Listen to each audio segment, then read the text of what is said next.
dengan saya Sam, teolog Protestan Karismatik.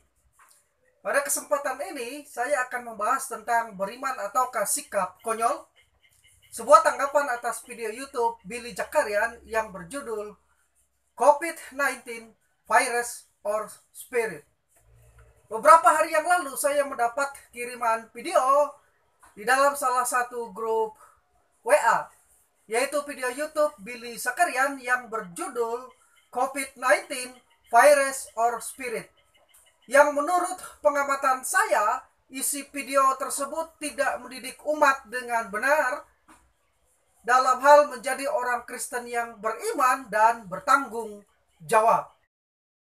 Mendorong bahwa mulai detik ini juga hendaklah kita berhenti untuk bicara tentang virus corona, karena saat ini yang terjadi, kita banyak mendengar orang mengatakan bahwa dia telah tiba di Indonesia dan kemudian sudah sampai di kota ini, kota yang dekat dengan kita. Nah, dengan kita membicarakan virus itu, maka kita sama seperti membesarkan dia, sama kita membuat dia ini menjadi hidup dalam kehidupan kita. Jangan renungkan virus itu. Jangan gunakan pengetahuan kita untuk mencari tahu tentang dia seperti apa. Kita bukan saintis. Dalam cuplikan video tersebut, Billy Zakarian menghimbau untuk berhenti membicarakan coronavirus dan jangan mencari tahu tentang virus ini.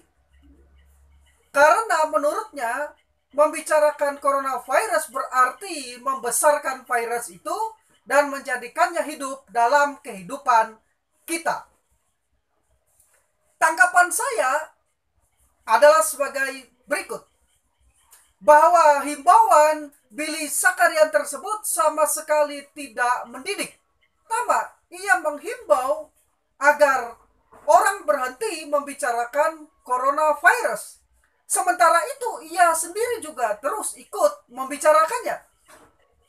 Kedua, sebenarnya yang tidak diperbolehkan terkait soal coronavirus ini adalah memberitahukan atau menyampaikan berita palsu atau hoax. Karena itu akan merugikan, akan menimbulkan keresahan dan kesalahpahaman di masyarakat. Itu yang tidak diperbolehkan sebetulnya. Nah, yang ketiga, tidak ada salahnya kita membicarakan tentang coronavirus karena hal itu merupakan isu dan fakta yang memang sedang terjadi di tengah-tengah masyarakat secara nasional maupun secara global saat ini. Jadi adalah salah jika kita tahu dampak negatif dan bahaya coronavirus yang bisa berakibat pada kematian, tetapi dengan sengaja kita menyembunyikan ini. Ini justru menunjukkan sikap ketidakadaan tanggung jawab dan ketiadaan belas kasihan kepada nyawa orang lain yang bisa saja menjadi korban coronavirus karena ketidaktahuan. Jadi adalah tugas kita untuk memberitahukan atau menyampaikan berita yang benar berdasarkan fakta, lalu memberitahukan cara-cara bagaimana terhindar atau mencegah supaya tidak terpapar atau terkena coronavirus ini. Ini menjadi salah satu tanggung jawab kita sebagai orang percaya untuk menolong dan menyelamatkan nyawa orang lain. Pada hari ini juga saya mendorong untuk semua yang menyaksikan ini untuk gunakan pengetahuan kita merenungkan atau menyelidiki Mazmur 91 tentang apa yang sudah Tuhan kerjakan dalam hidup ini, tentang apa yang sudah Tuhan lakukan dalam hidup ini. Saya percaya darah Yesus itu besar kuasanya, dan darah Yesus itu bisa melindungi, menjagai, dan membuat kita terima damai sejahtera. Dalam cuplikan video tersebut, Billy Zakarian menghimbau untuk merenungkan Mazmur 91 serta merenungkan apa yang telah Tuhan kerjakan dan Tuhan telah lakukan, dan keyakinan akan darah Yesus yang besar dan melindungi. Tanggapan saya atas pernyataan tersebut adalah bahwa tidak ada salahnya merenungkan Mazmur 91 dan meyakini akan kebesaran dan kemampuan darah Yesus melindungi kita. Namun yang menjadi catatan saya adalah salah apabila kita mengimani sesuatu atau ayat-ayat tertentu di dalam Alkitab dan meyakini kekuasaan darah Yesus, tetapi mengabaikan tanggung jawab kita yang dituntut oleh Tuhan. Tanggung jawab kita yang harus kita kerjakan, yang menjadi bagian kita. Pertama, perlu diketahui bahwa Mazmur 91 ini adalah sebuah mazmur yang menggambarkan kehadiran dan perlindungan Tuhan atas para pengikut setianya, di mana Yahweh yaitu Tuhan perjanjian dan penebus disebut sebagai Elion yang maha tinggi dan El Shaddai yang maha kuasa. Di dalam ayat-ayat tersebut pemazmur yakin akan pemeliharaan dan perlindungan Tuhan kepada orang yang setia kepada Tuhan, yaitu Tuhan yang akan melepaskan dari jerat penangkap burung, dari penyakit sampar yang busuk. Tuhan dengan kepaknya akan melindungi dan menaungi dengan kesetiaannya bagai perisai dan pagar tembok. Kita tidak perlu takut terhadap kedahsyatan malam, terhadap panah yang terbang di waktu siang, terhadap penyakit sampar yang berjalan dalam gelap, terhadap penyakit menular yang mengamuk di waktu petang, karena malapetaka itu tidak akan menimpamu, kata firman Tuhan. Namun yang seringkali dilupakan adalah bahwa janji pemeliharaan dan perlindungan dalam ayat-ayat Mazmur 91 itu adalah bukannya unconditional atau tak bersyarat, tetapi merupakan conditional covenant atau perjanjian bersyarat. Di mana di dalam ayat 1, ayat 9 dan ayat 14 adalah syarat di dalam perjanjian itu, yaitu orang harus berserah sepenuhnya kepada Tuhan, setia kepada Tuhan, mengenal Tuhan, dan memiliki hati yang melekat sungguh-sungguh pada Tuhan. Nah, syarat-syarat ini yang seringkali diabaikan. Disinilah letak masalahnya, di mana banyak orang asal comot ayat untuk diimani dan diklaim tanpa memperhatikan konteks ayat tersebut. Apakah janji-janji di dalam ayat tersebut bersifat bersyarat ataukah tidak bersyarat? Jadi kalau ingin mengklaim janji dalam ayat-ayat Mazmur 91 itu, pertanyaannya, sudahkah Anda dan saya melakukan syarat-syaratnya? Kedua, tidak ada jaminan dalam Alkitab bahwa orang yang mengakui darah Yesus yang besar dan darah Yesus yang melindungi akan aman dari coronavirus apabila ia dengan sengaja, sekali lagi apabila ia dengan sengaja mencobai Tuhan dengan cara menentang coronavirus itu. Ingatlah tentang peristiwa ketika Tuhan menulahi orang Mesir dengan kematian anak sulung. Maka selain orang Israel harus mengoleskan darah anak domba pada ambang pintu rumah mereka, mereka juga diwajibkan untuk melindungi diri mereka dengan tetap berada di dalam rumah dan tidak keluar rumah saat tulah itu terjadi. Bahkan bisa saya katakan orang yang dengan sengaja menantang coronavirus dengan klaim dilindungi oleh darah Yesus adalah orang yang mengikuti jejak iblis yang mencobai Tuhan Yesus. Ingatlah, ketika mencobai Yesus di padang gurun, iblis menggunakan ayat di Mazmur 91 ini. Pada saat itu, iblis membawa Yesus ke bumbungan bait Allah di Yerusalem, lalu meminta Yesus menjatuhkan dirinya ke bawah, ke lembah Kidron dengan ketinggian 137 meter. Dengan mengutip Mazmur 91 ayat 11 dan 12, iblis berusaha untuk mengecoh Yesus. Peristiwa pencobaan di padang gurun ini tertulis di dalam Matius 4 ayat 5, Lukas 4 ayat 9 sampai 11. Tetapi apa yang dilakukan Yesus? Yesus dengan tegas menolak menuruti perkataan iblis dengan berkata, ada pula tertulis, janganlah engkau mencobai Tuhan Allahmu. Di sini Yesus mengutip kembali firman Allah yang tertulis dalam Ulangan 6 ayat 16, agar jangan kita mencobai Tuhan Allah. Dan hari ini saya katakan kepada Anda yang dengan angkuhnya hendak menantang coronavirus dalam nama Yesus agar berhenti mencobai Tuhan dengan sikap egois dan angkuh Anda itu. Saya deklarasikan di dalam nama Yesus Kristus, semua orang yang menyaksikan video ini, engkau tidak ada yang kena virus corona.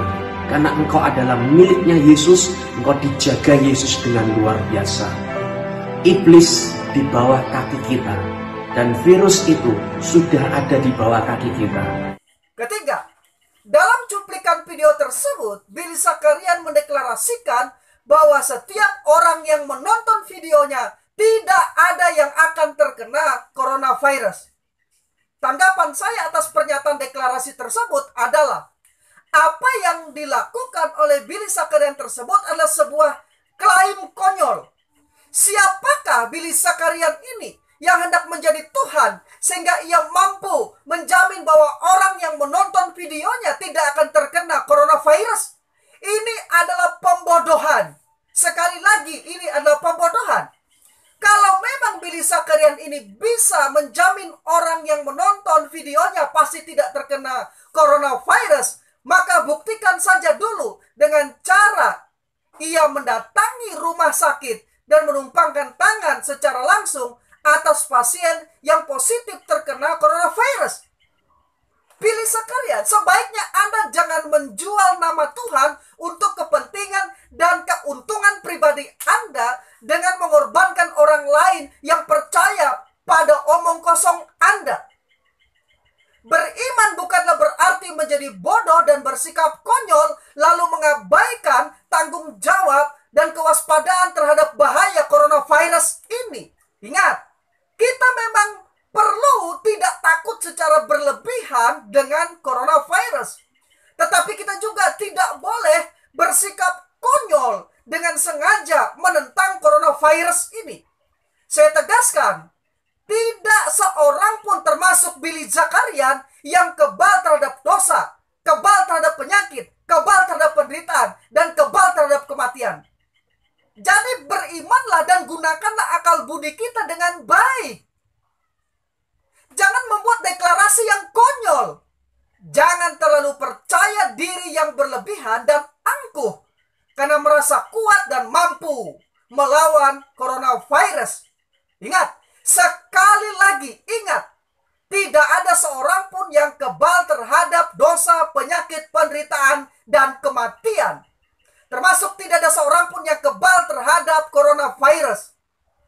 Sekali Anda terserang coronavirus atau COVID-19 ini, Anda mungkin sembuh, tetapi paru-paru Anda akan bermasalah dalam sisa hidup Anda.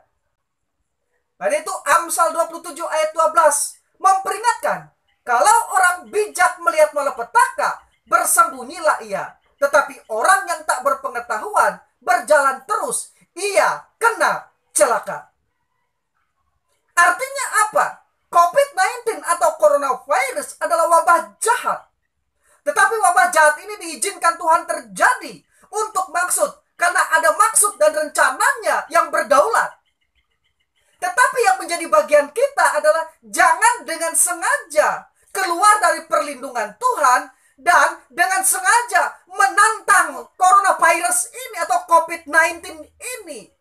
Seakan-akan kita kebal terhadapnya. Ini bukan iman, tetapi ini konyol yang menunjukkan ketiadaan pengetahuan atau bisa juga disebut bebal atau kebodohan. Karena itu saya mengajak kita, berimanlah dan jadilah bijaksana.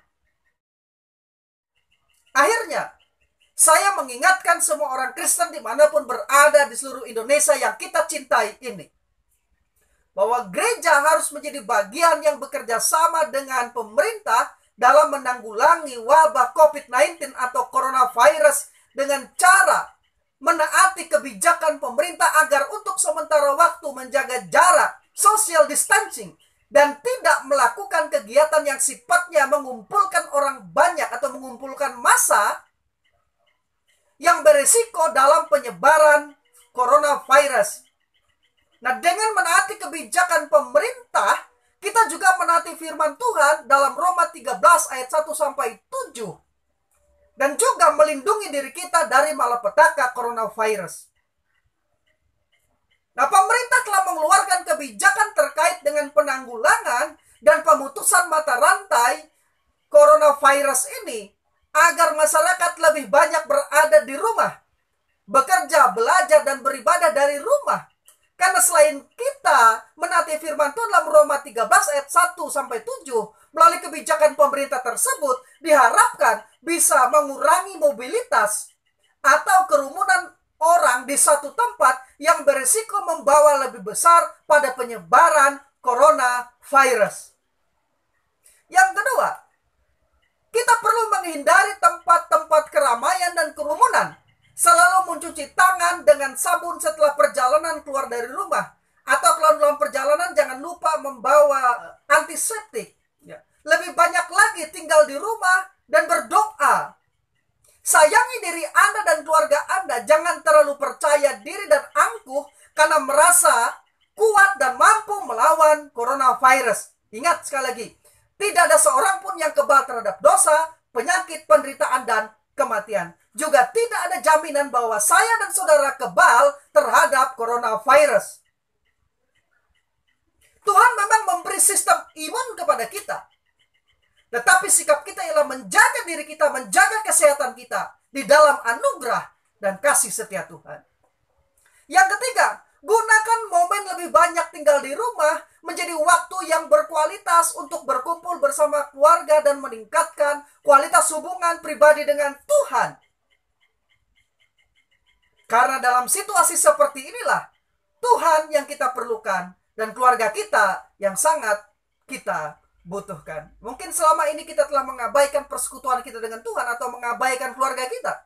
Ini adalah saat yang baik bagi kita untuk introspeksi diri, mengevaluasi diri kita, dan kembali melihat prioritas-prioritas dalam hidup kita, Tuhan, keluarga kita.